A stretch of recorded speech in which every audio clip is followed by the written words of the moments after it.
This is my boomstick. All right. Who wants some?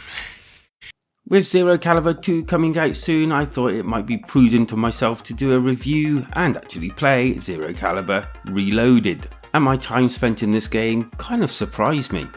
So go ahead and hit them like and subscribe buttons because I've only got less than 20 subscribers to go to hit the big 2,000.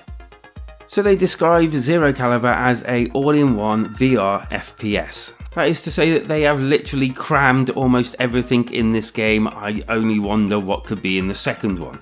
Firstly, the single player mode basically has a campaign attached to it, and it's not a bad campaign. It kind of starts off slow. I will say that the AI isn't always, but can often be stupid. Running ahead of me whilst I'm shooting at them and not turning around. Standing there while I stand in front of them, shooting them, not doing anything. Or just blatantly not shooting back when they see me. Interestingly enough, I have known them to try and kick me when I'm close enough, which was a surprise and a half. The campaign, I have to admit, was a welcome addition to the game, as I thought it would only be like online and maybe a tutorial or something, like certain other games do. As well as the campaign, there is also a survival mode single player and a zombie mode, as most games of this ilk have to have these days. Although while I only played it a few times and I will go back to it, it was quite scary, and there's 3 different areas that you can play in. The ship is by far my favourite.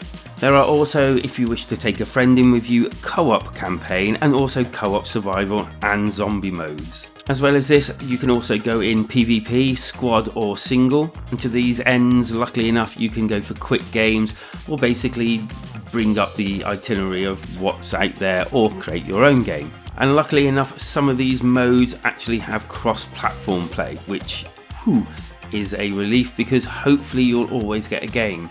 I will say that going into these games, I really didn't have any trouble finding a match, and I was pretty well placed in straight away, which, let's face it, was probably mine and many other people's first concern. This, I would say, is an adult's game, and it falls for the same traps that I'm guessing you just can't get over, which a lot of these other PvP and multiplayer games do, where you get lots of kids coming in screaming and shouting and just acting up. So all the adults or people that just want to play it properly have sometimes a difficult time doing so. It's not every match, but it's annoying when it does happen.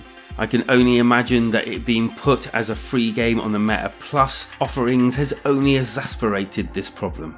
Anywho, when you can actually get a decent match without all the screaming, it's actually quite a fun jaunt. Zero Caliber handles really well. You get to reload, throwing a grenade in this game is the best I've had in any VR game ever. It actually works.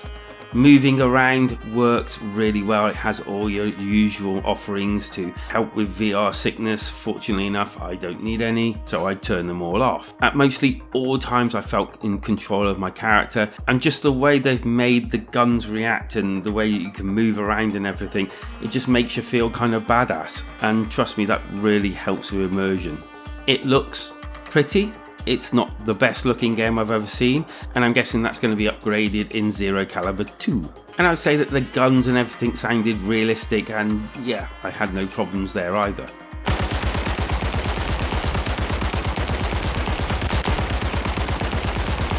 The game loads in pretty quickly and you're sent to a little hub where you can basically do a bit of shooting here and there on targets and pick your games and everything that you want to do. They have left the game open to modding as well, which there are plenty of multiplayer and co-op games, but unfortunately there's no solo mods, so I couldn't play them at the time. And also some of the mods work only on PC, so I'm not quite sure why they were highlighted on the actual Meta Quest version. If I had any negatives, basically here and there the graphics would glitch and I would not be able to see my body but the top bit, as if I'd been working out for 20 years on my pecs and I just basically couldn't see over them. And just before we get to that all important score, go ahead and hit them like and subscribe buttons. It really does help the channel, and leave a comment down below as well. Thank you all. So what would I score Zero Caliber? Well, to be honest with you, it's one of the best experiences I've had. It does have its faults, but they're not massive ones. It doesn't really derive from the game. I am interested to see how this game is going to be improved by Zero Caliber 2, so I'm going to be watching out for that one certainly. And to them ends, I'm going to give Zero Caliber a 8 out of 10. Well deserved. Well done, you lot.